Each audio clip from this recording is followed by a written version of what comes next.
welcome to the AAMFT podcast, your all-access pass to the latest news, developments, and thought leaders in the world of systemic therapy. We strive to relate, educate, and innovate, one episode at a time. I'm your host, Dr. Eli Karam, and we're brought to you by the American Association for Marriage and Family Therapy. Our podcast explores topics that relationship-based therapists care about. In addition to featuring unique conversations and interviews with established experts, our show provides information and education on direct practice and emerging trends in the MFT profession. For more information, please visit us at aamft.org. Thanks for listening and enjoy the show.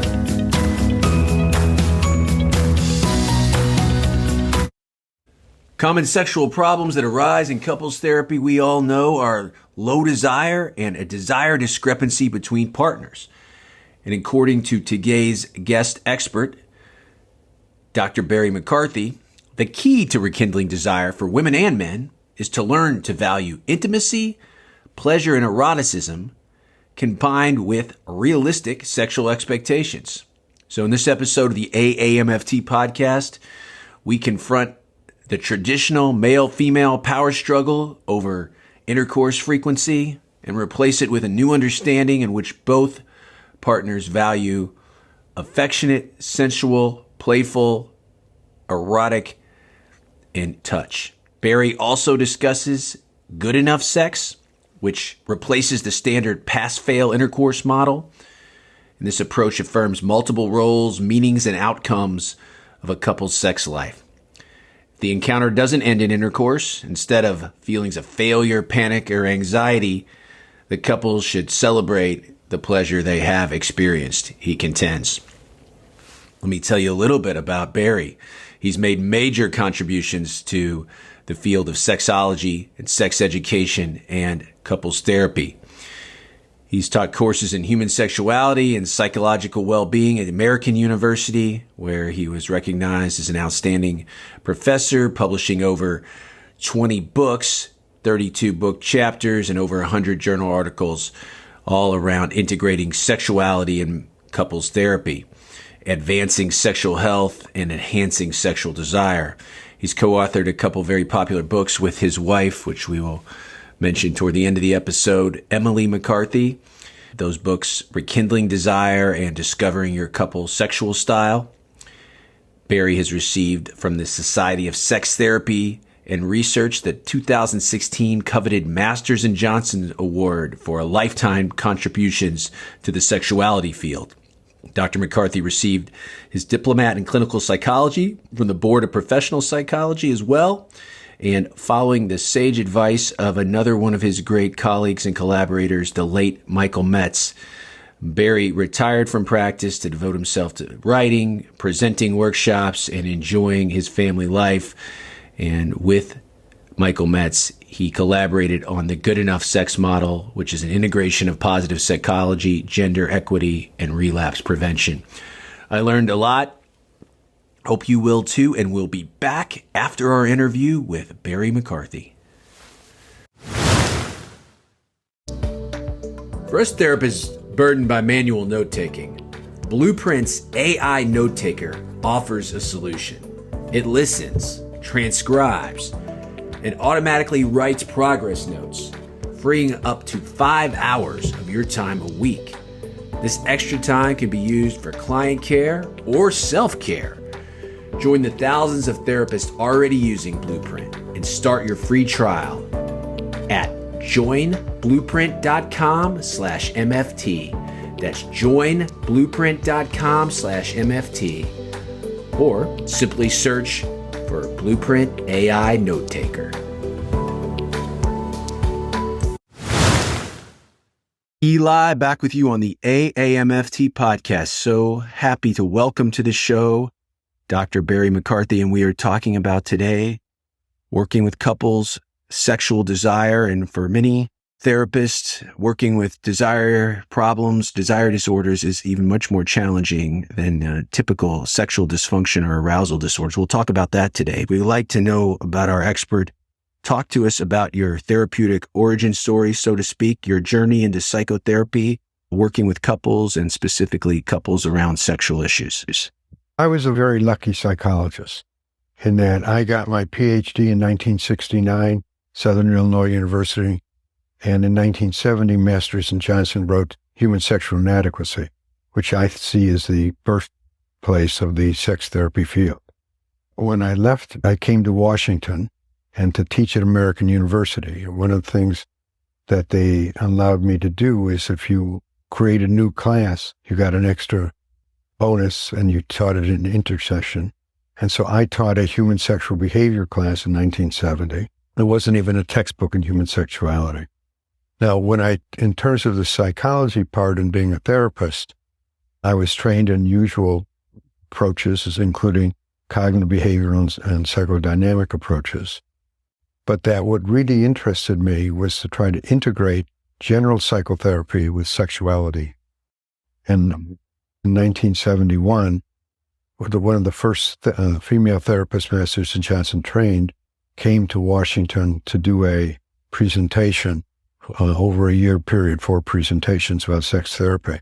And I was really caught into that. And that became my specialty in the sexuality field and became my specialty in the general mental health psychotherapy field. And it was one of the best decisions I've made. And I really find it a fascinating subspecialty.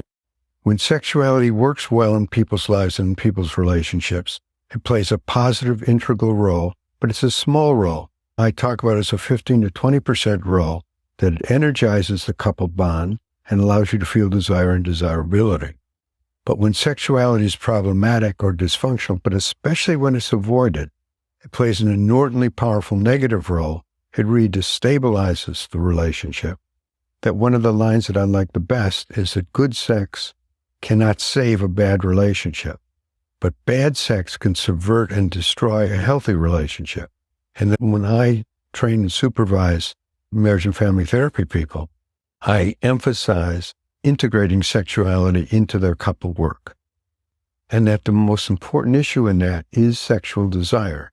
The most common problem that brings couples to therapy sexually is low desire or desire discrepancy. And that can and should be addressed by MFTs. I love it. And it's a feeder into our theme today. Let's orient our listeners. What do you think are the major factors contributing to low sexual desire? And what does the research tell us about low sexual desire? It's the most common problem. 50% of married couples and more than that of non-married couples report sexual dysfunction or dissatisfaction. But the idea that people are doing, in 1970, Masters and Johnson had a prediction that unfortunately turned out to be untrue. And that is that sex was going to be so much better in people's lives by the year 2000 because we had more knowledge. We do have more knowledge, but we haven't applied it in ways that motivate and empower couples. And that I blame some of that on the sex therapy people because they overemphasize eroticism. But I blame a lot of that on the MFT people because what they say to couples is as long as there's good communication, intimacy, and security, sex will go well. And that's not true. That's a really important issue. That in fact, one of the side effects of good couple therapy, especially intimacy-based couple therapy, is you can create inhibited sexual desire because you wind up feeling so close and so emphasis on mutuality that you de-eroticize your partner in your relationship. And you say the only acceptable sex is mutual synchronous sex, and that again is untrue. So that when I think about healthy sexuality and how it functions in people's relationships, healthy sexuality blends intimacy, pleasure, and eroticism.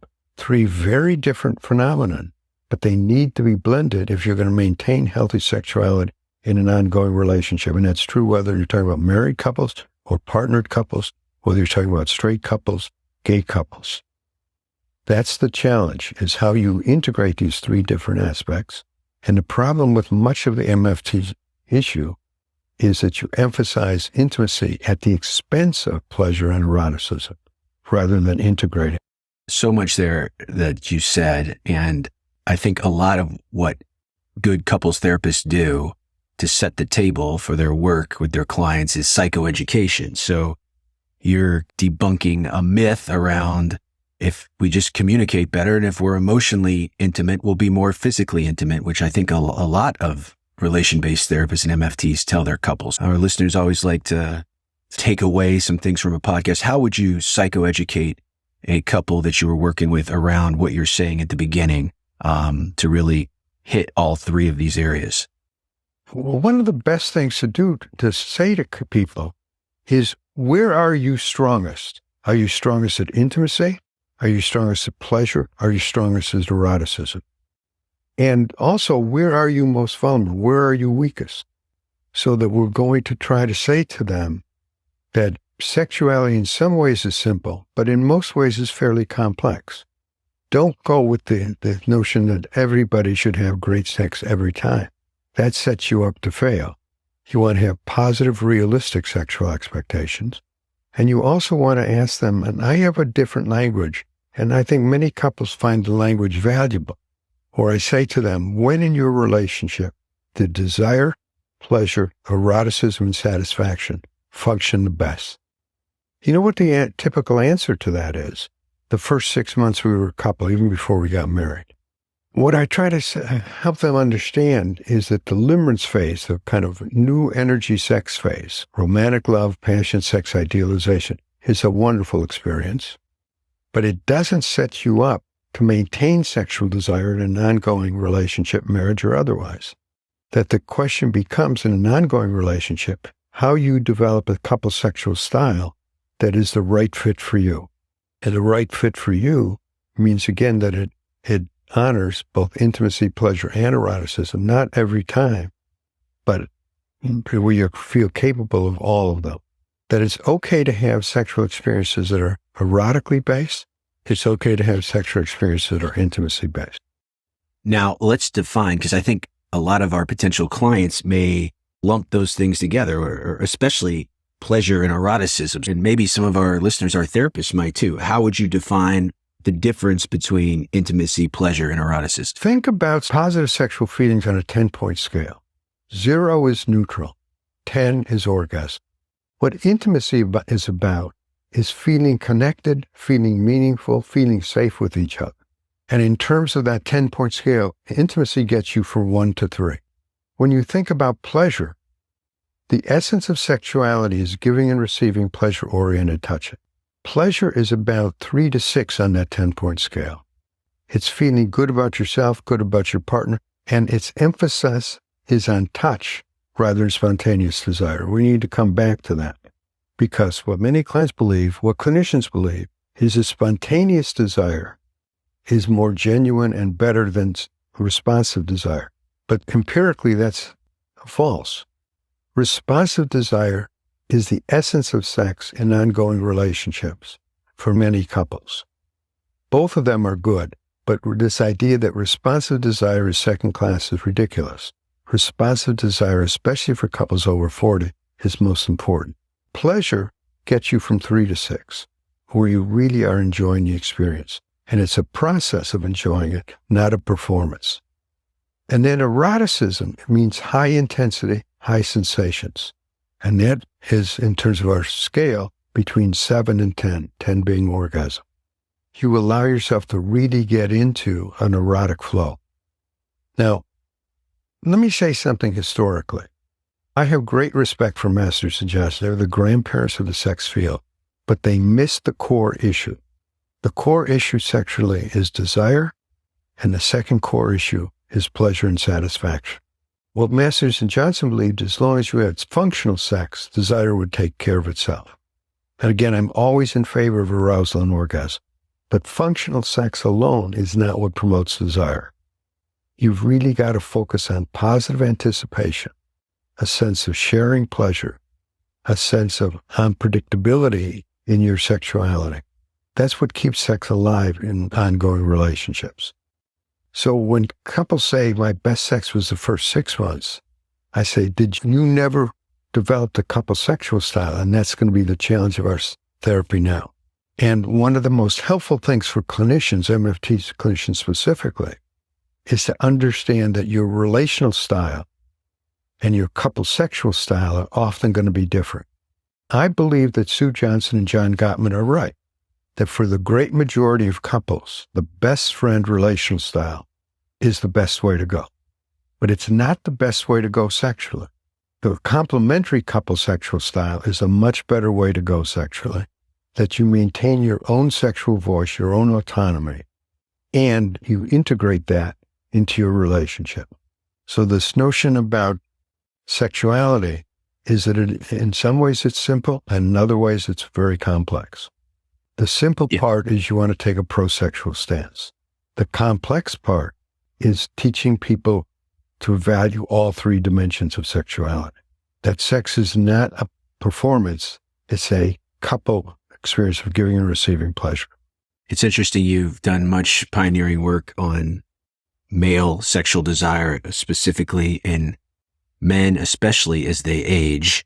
They think about sex, as you were saying, this very performance, almost this autonomous male sexual response. And when they can't perform, it becomes very frustrating for the man and for the couple. So we're going to talk about desire, but I really like your work with men in talking about these kind of sensitizing events or failures, and then how an individual and a couple kind of recovers from that. I think that's pretty important to share with our listeners. Talk about specifically around male issues leading to desire. For the great majority of men, they learn sexual desire different than their female partners. They learn sexual desire is tied to a spontaneous erection, a highly predictable spontaneous erection. Most men don't think about or worry about desire. They worry about arousal and orgasm, both theirs and their partners. And most men want the woman, in terms of heterosexual couples, they want the woman to sexually respond the way they respond, which is a one orgasm during intercourse. That is not a good pattern for the great majority of couples, but it does work for younger males. Now, what happens for most men, again, there's always exceptions. Remember, one size never fits all. Sometime between age 35 and 55, the man has his first sensitizing experience. What that means is he doesn't have an erection sufficient for intercourse. Now, in a healthy man, in a healthy couple, they do not panic about that. They see that as a normal part of sexuality. And they now are more aware and better lovers after that sensitizing experience. They don't fall into ED, but a significant number of males become anxious and develop performance anxiety and anticipatory anxiety, which really interferes with desire. And as soon as he gets an erection, he wants to immediately transition to intercourse so he doesn't lose the erection. And it puts him on a slippery slope that leads to erectile dysfunction. Another thing that I've noticed that happens after that, couples, either the man will apologize or there will be a certain amount of anger, and some couples have their worst, most stigmatizing interactions after a failed sexual experience, which also further diminishes desire and leaves a really bad, negative experience and makes it worse. Absolutely worse. You get into a terribly negative cycle where instead of sharing pleasure with your partner, you're worried about performing for her and being afraid of negative reactions. And her interpretation with erections is the interpretation that often that he's no longer turned on by me. I'm too fat. I've had too many kids. We've been together too long. And that's not what causes erectile dysfunction. What causes it is anticipatory and performance anxiety. And what you need to do, and this is the big difference in couple sex therapy as opposed to general couple therapy, is that you teach them a different way of being a sexual couple where they're intimate and erotic allies and working together. That erectile dysfunction is a joint challenge. And we say to the man, never apologize and never panic. You want to develop in a positive way erectile self-efficacy. What promotes psychologically, biomedically, and especially relationally, what promotes good sex? And the major thing that promotes good sex relationally is you see your partner as your intimate and erotic ally.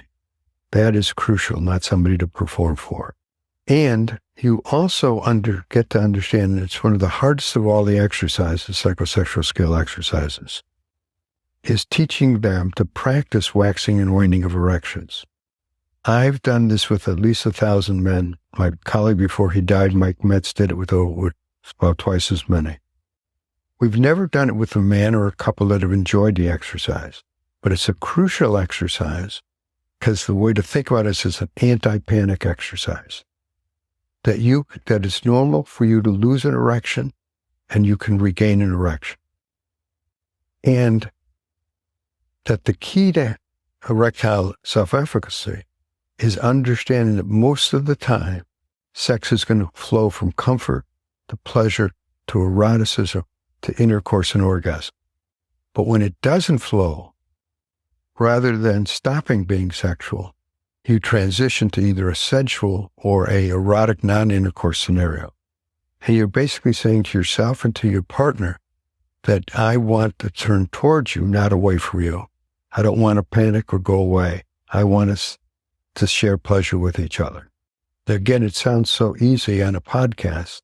It's actually very complex and challenging with real life people. But knowing and having confidence, that's the approach.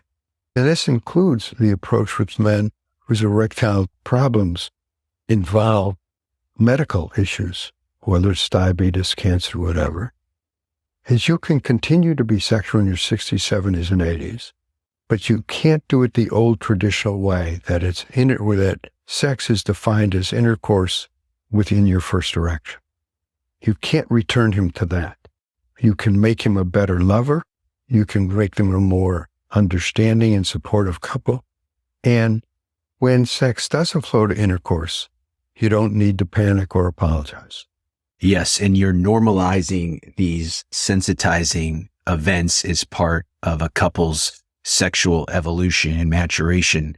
We have listeners to the show from their early 20s into their late 80s that I've heard from in correspondence. I do think what you're saying now is developmentally an easier sell to our older clients, but I am now 46 and many of the population I work with, 30s, 40s, early 50s, it's not as normalized. If they can't perform or they are having problems with arousal, even their desire, it is much more pathological than as you're aging gracefully into this different sexuality. So how would you talk to a couple in their early to mid 40s around what we're talking about?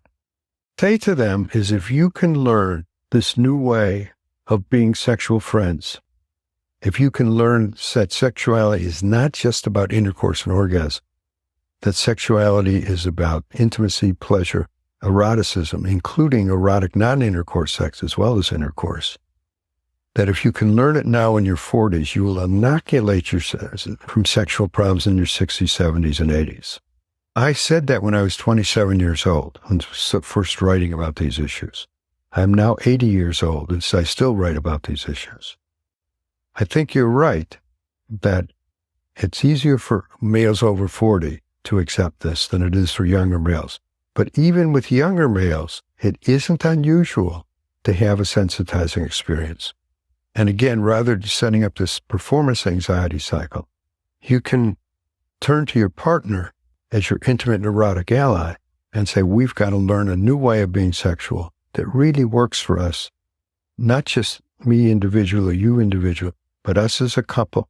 And it integrates into our approach to sex. We want sex to play that energizing, validating role in our relationship. Wonderful. Now, another part of your work that I really appreciate around the 5 dimensions of touch, you call it the 5 gears. I think it's important to educate our listeners to the 5 gears of touch. Okay, so we talk about, again, that 10-point scale. So think about gear number 1 is affection. I'm a big fan of affection, but affection is not sexual. Affection anchors you at a 1. It connects you. The second gear is sensual touch. Sensual touch meaning non-genital touch. And sensual touch meaning it can be giving, receiving, or doing both.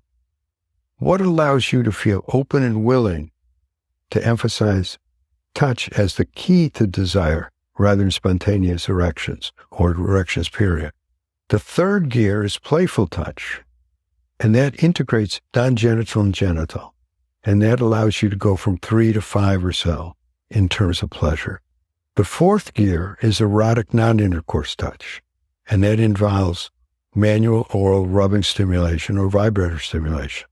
And then the fifth gear is intercourse. But so many couples only have 2 gears. They have affection and they have intercourse. That one of the most valuable things is to learn at least another gear, and ideally all 5 gears, that values all different kinds of touch and understands that sensual, playful, and erotic non-intercourse touch are all sexual. It isn't intercourse or nothing. The most important thing about intercourse is do not transition to intercourse until your subjective arousal is ideally an 8, 7 at the minimum. So many men rush to intercourse because they worry about their erections. And so they wind up inadvertently setting themselves and the partner up for failure. The other thing is that sex does not have to end at the male's orgasm. Traditionally, that's what's happened. But is the man interested in and his partner interested in afterplay? Whether it's a sensual touch, playful touch, or erotic non-intercourse touch. So that they have now not just a new language, but new scenarios and techniques that they can integrate that allows them to feel, again, like both intimate friends and erotic friends. So many people think of their spouse as their intimate ally, their intimate friend, but not their erotic friend. So we want to integrate eroticism for the woman and the man. And again, these same concepts apply to alternative sexualities. That is, sexual or gay or lesbian couples, bisexual plus couples, or couples that have a very interkink arousal. I couldn't agree with you more. And I think what a good couples therapist working on the sexual relationship does is psychoeducate, as you've been doing this hour, and then facilitating the dialogue is now, if I know, wow, I didn't even know there's 5 gears, but now I need to know how to talk to my partner about those gears and expand what we can do sexually. So I couldn't agree with you more. And we get a lot of questions. There's a drive difference. There's a higher, you've always been told there's a higher drive partner, a lower drive partner. So when somebody says, I love my partner, we have this intimacy, but I just don't desire him and her the same way. Either their body has changed or some other things are going on. So they're in a loving relationship and they have no problem with arousal, but they don't physically desire their partner in the same way. I think that is a challenge for many couples therapists when they're working with a couple where it's not a arousal or mechanical issue. And in fact, the old model was poisonous for treatment. The old model was to increase the desire of the lower desire partner, no matter what the gender or sexual orientation. The new model thinks about desire discrepancies as a couple issue. And that's where, again, the model of marriage therapy or couple therapy and the model of sex therapy needs to blend rather than be adversarial. The general approach among couple therapists is to increase the desire of the lower desire partner and to have more frequent sex. It's a mistake. The much better way of thinking about it, both relationally and sexually, is to see desire as a couple issue, that there isn't a good person, the higher desire partner, and a bad person, the lower desire partner, but that it's a challenge for both people. And the challenge for the low desire partner is to expand their repertoire of what they mean by sexual. The other really big challenge for the low desire partner is to accept and validate asynchronous sex. What everybody wants, and I think, and I agree with them, is you want a sexual experience where both people feel high degrees of desire, high degrees of pleasure, high degrees of eroticism, and high degrees of satisfaction. That is the best kind of sex. But it's not the typical kind of sex. Most sex in couples relationships is asynchronous. It's good, but it's better for one partner than the other.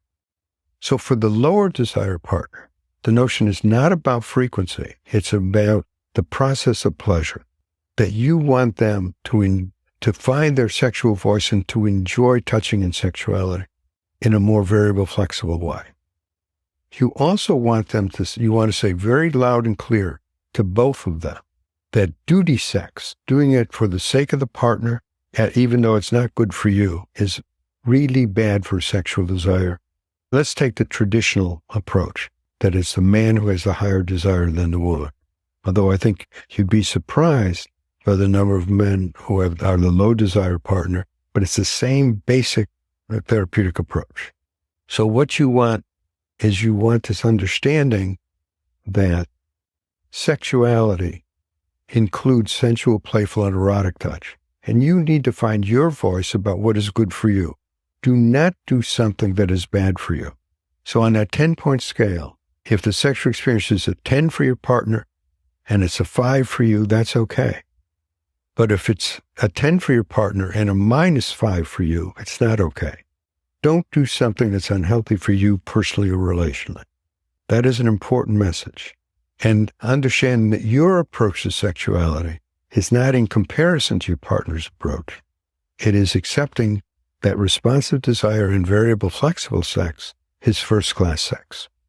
The challenge for the high desire partner is to get off the pedestal that they're the better person, that they view their partner and their relationship in this variable flexible way, including turning toward each other when you have a mediocre, dissatisfying, or dysfunctional experience, not blaming and not shaming.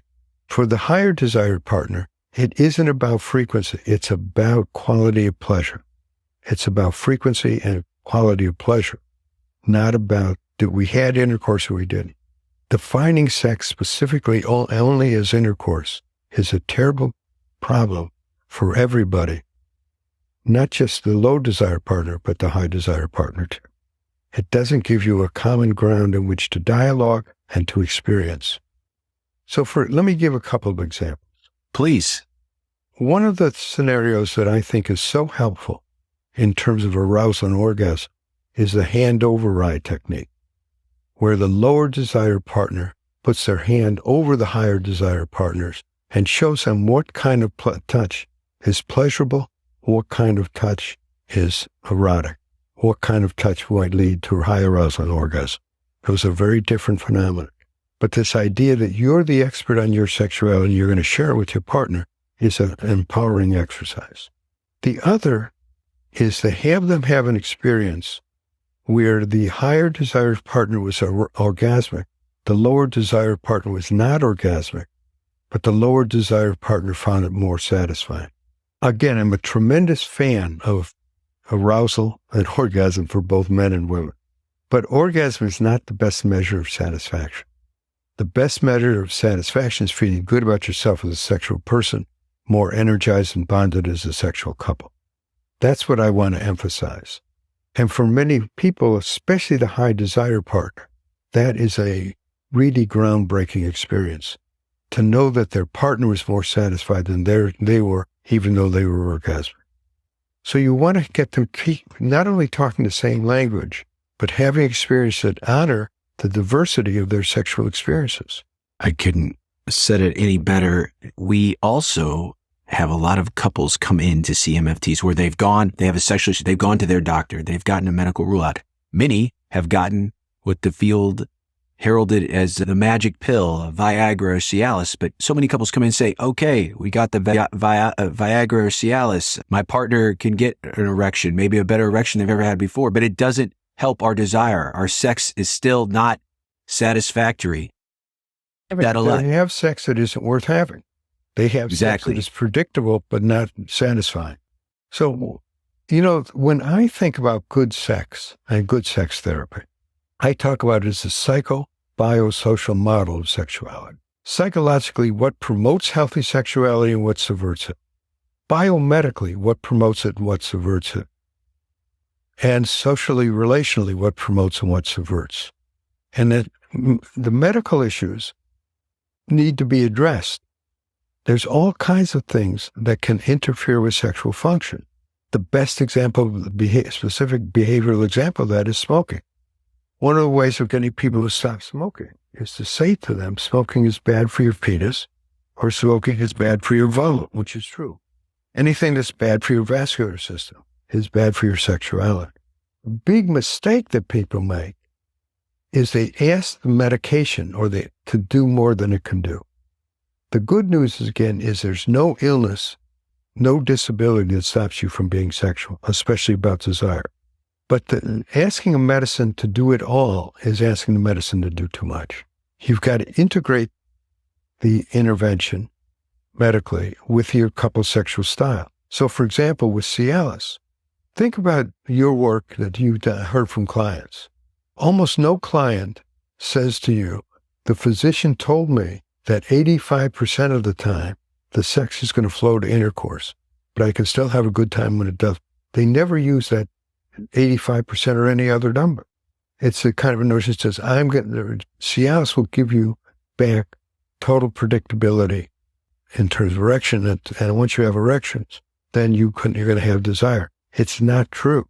Desire and positive anticipation is the core thing that you want to change.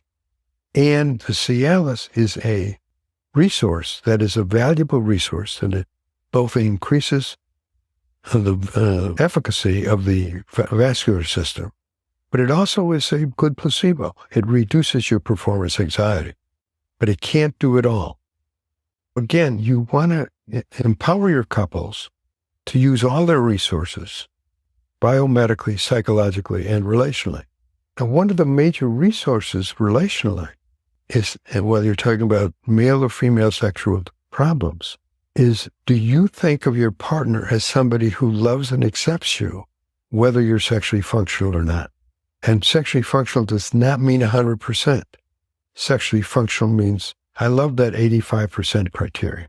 And when it doesn't flow, you can still have a good time sexually. That's what increases people's satisfaction, but it also increases their desire, because they say, nobody ever told me that sex is not going to be dynamite. I love dynamite sex. I love dramatic sex. But most sex is not dynamite and it's not dramatic, but it is pleasurable and it does energize you. And desire is a core issue. Yeah, because as you said, you can take Cialis and you can have intercourse, but without this erotic flow that really drives the desire and makes sex so much more meaningful and powerful between couples. What do you think? You got in on the field in the ground floor. You were a pioneer in the 70s. In the last 50 years, the biggest changes in the field, and where does the field need to go in the next 10, 20 years? I think the field needs to go to promote positive, realistic expectation. I think the field needs to, the marital people, the relational people, and the sexual people need to work together. Let me try to say this respectfully, but in a confrontative way too. The major trap that MFT people fall into is that when they run into individual and couple vulnerabilities of the clients, rather than staying with the sexual focus, they revert back to a non-emotional relational focus. Rather than integrating the sexual intervention, whether it's non-orgasmic response, premature ejaculation, erectile dysfunction, sexual pain for both men and women, they drop it and they go to something they're more comfortable with, which is relational dynamics. What I want the field to do is I want them to affirm that the healthiest relationships, again, straight or gay, married or apart, are satisfying first, secure second. Secure is very different and stable. Secure means you value your partner, value the bond. There's all kinds of stable couples who don't value their bond. And the third is being sexual, that you want to see the sexuality as integrated in your work with satisfying, secure relationships. It is not like the Democrats and Republicans, a different conflict. It's the integration. And it's the recognition that pleasure is the measure, and that responsive desire for most people most of the time is more teachable and more genuine than spontaneous desire. So I would emphasize desire and satisfaction much more going forward. Now, where I think the field has gotten off track has been to ignore the core issue about desire.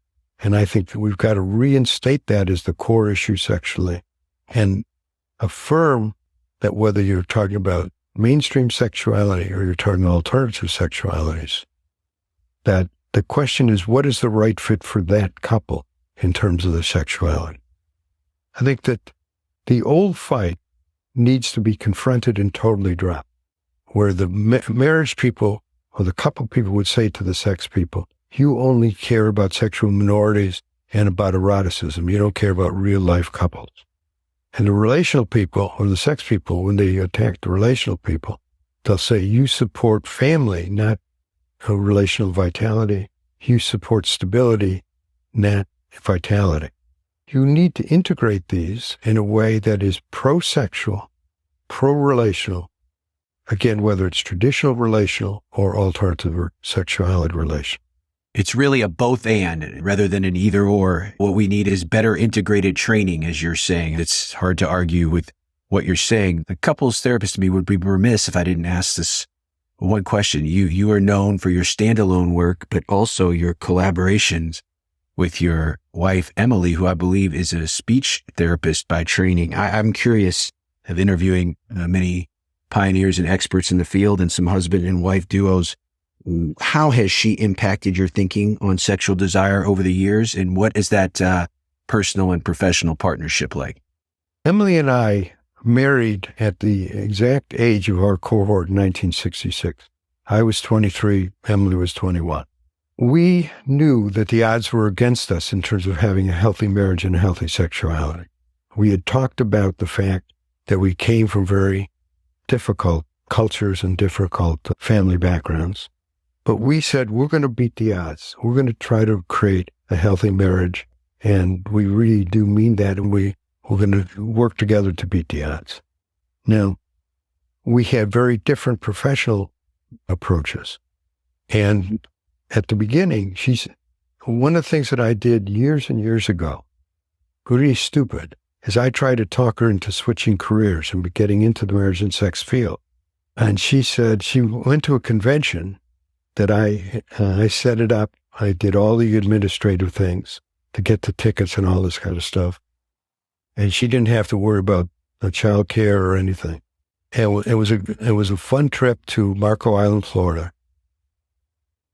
And after my 2-hour presentation, which Emily went to, an older couple asked us out for tea. And the woman of the older couple, who was a sex therapy person, said to Emily, have you had a real orgasm? And Emily said, they don't ask that question in speech therapy conferences. But she tried to give an answer. And a woman said to her, you don't have to be on the defensive. Women cannot have orgasms unless they've been in a psychoanalysis at least 5 years. As we were walking on the beach after that, Emily said, this was a very helpful meeting that I've gone to. I am not going to join a field that says to women, you're not having the right kind of orgasm. A field that says you don't validate people. So what she has done for my life and my professional work has been to give it a humanistic viewpoint, a practical, realistic viewpoint, a pro-sexual's viewpoint, but also the idea that sex is not the only or the major thing in people's lives. And she really buys this idea and helped me buy the idea of the paradox of sex, that the role of good sex is small and energizing, but bad sex is really harmful. And you've got to confront the bad sex and get rid of the poisons. And you've got to promote healthy sexuality. So she has helped me be much more humanistic and much more measured.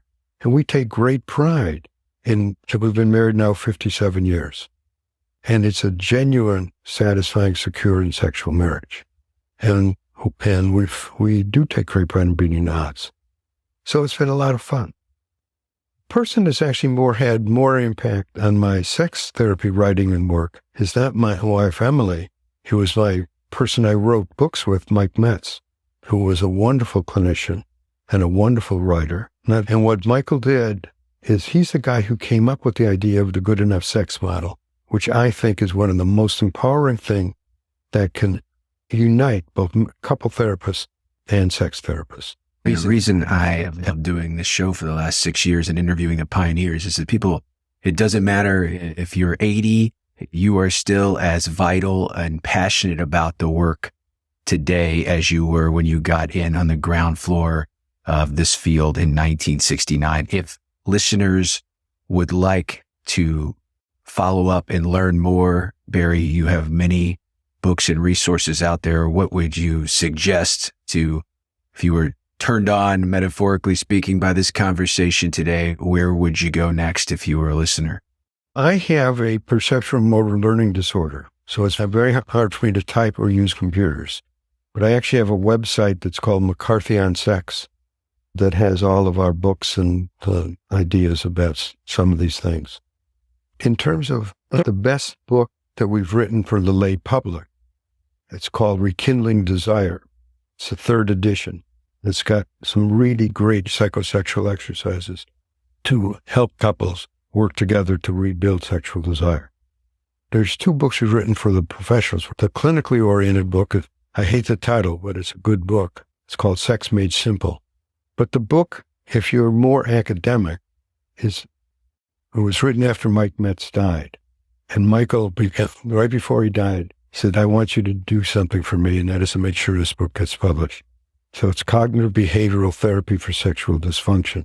And the first author, even though he was deceased at the time, is Metz, M-E-T-Z. Eli, back with you, bringing to a close another informative installment of the AAMFT podcast.